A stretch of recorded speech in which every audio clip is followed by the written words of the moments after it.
So don't start without a budget. Yeah.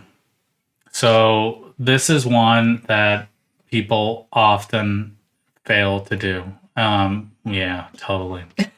And yeah, I mean, For those of you listening, I was just raising my hand, guilty as charged. so yeah, so like you need like the main reason why you want to do it. Well, there are two main reasons why you want to do it, but the biggest is so that you know what the low end of the rates are going to be when you get your contracts in place. That's probably the biggest reason. But it's also so that you can see how much money you need to make. So like, do you have a mortgage that you have to pay for?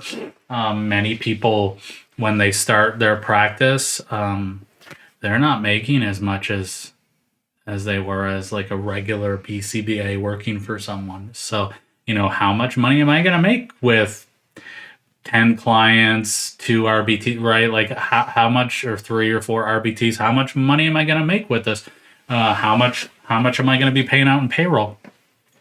Something that you'll probably find out as you do this, about 85 to 90% of your expenses are going to be payroll driven, right? So this is wages, workers' comp, professional liability is tied to how many staff you have.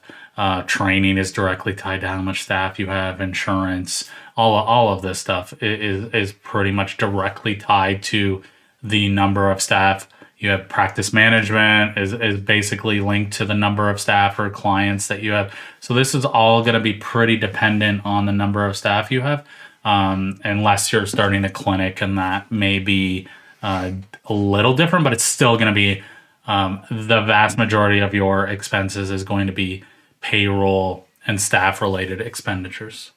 So knowing like how much am I going to pay my staff is really important, especially when you're looking at direct service rates.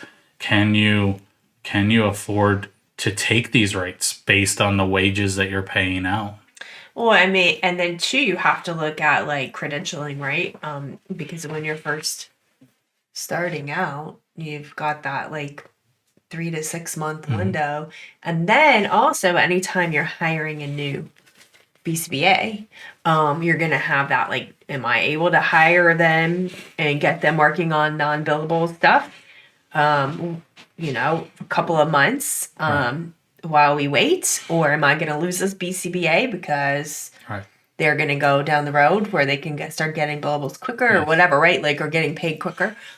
So that's a different story. Like if you need help with that, we have some good strategies to hire BCBAs and how to make this a little less painful on the expenses side. But yeah, that's a different story for another day. Definitely. All right. So. Oh, and then the last thing. Then the other piece of this is the rate negotiation part of it. So you're going to use this budget to find out, again, that low end of what you need. And then you're going to use this budget as part of your rate negotiation process.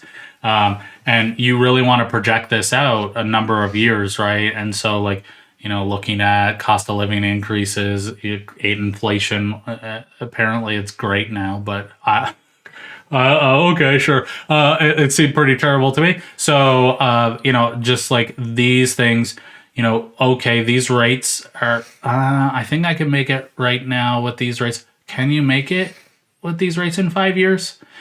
So if the answer to that is no, you need to rate negotiate right now. And again, what we did is we didn't do any of that. It was like, oh, here are the rates. What do you think? Oh, I guess this is good. And then you sign the contract, right? Don't do that, because that's what we did. That was you can't do that. And so if more of us did what we're recommending here, we would all benefit, because we would all probably have better rates, because just too many of us included, will just sign a contract, because what else are you supposed to do with the contract? You sign it. And so that is causing us all to get lower rates than we can manage, and that we deserve. So if you get a contract, you've done your budget, and you're like, man, no, this is too low. I know what my cutoff rate is. I know what my lower limit is. based on all the expenses I have. I can't accept these rates. Don't accept them. All right, rate. I recommend rate negotiating with any funder anyway, but especially if these rates are not acceptable, you definitely need to rate negotiate.